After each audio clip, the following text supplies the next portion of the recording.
Fronted adverbials.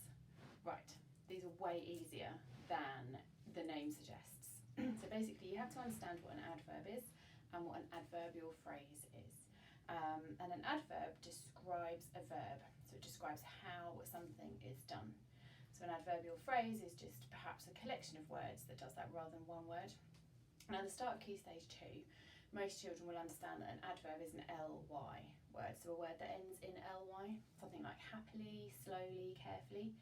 And as they progress through Key Stage 2, then they'll need to know that that can be more than just an ly word.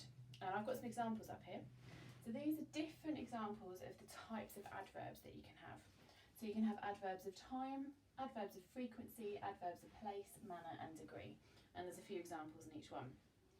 Now, there's a sentence here, Katie ate the cake, which is a very plausible sentence. But if we're going to add a bit more interest to it, then we want to say how. So we could choose one of these adverbs. We could say Katie ate the cake frantically. Possibly Katie ate the cake under the bed. That might be a case. I do find myself eating cakes behind cupboards and things so that my son doesn't try and take them as well. We could have Katie ate the cake every day, Katie ate the cake immediately. We could also have Katie ate the cake obviously hungry. Now that's adding an adverb or an adverbial phrase to the end of our sentence, which is lovely. It's a great sentence. It's got lots of detail, it's got a capital letter, it's got a full stop. And a fronted adverbial is just where we put that bit at the front.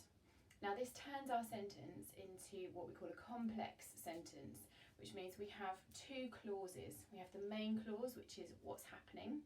So it has the subject, which is me, and what I'm doing, which is eating. And then we have the subordinate clause, which is an extra bit, which doesn't make sense on its own.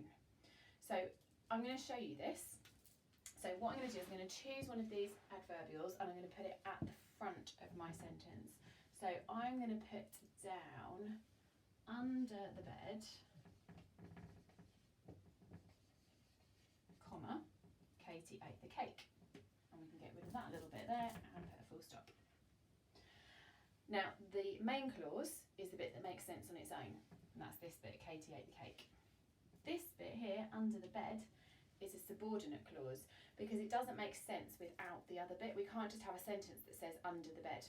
You've got to have a subject and you've got to have a verb, someone doing something.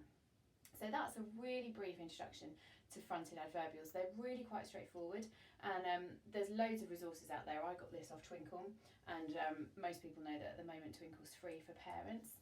So my advice, if your child is having to do some work on fronted adverbials, if you've got a printer, or even if you've just got a laptop or an iPad or something, go on the Twinkle page and bring up, it's called a fronted adverbial mat. Have that in front of you, and it gives you just loads and loads and loads and loads of different fronted adverbials that you can use, and you just pop it at the front, put a comma after it, and put the rest of your sentence. And it's a brilliant way to really quickly make your writing better.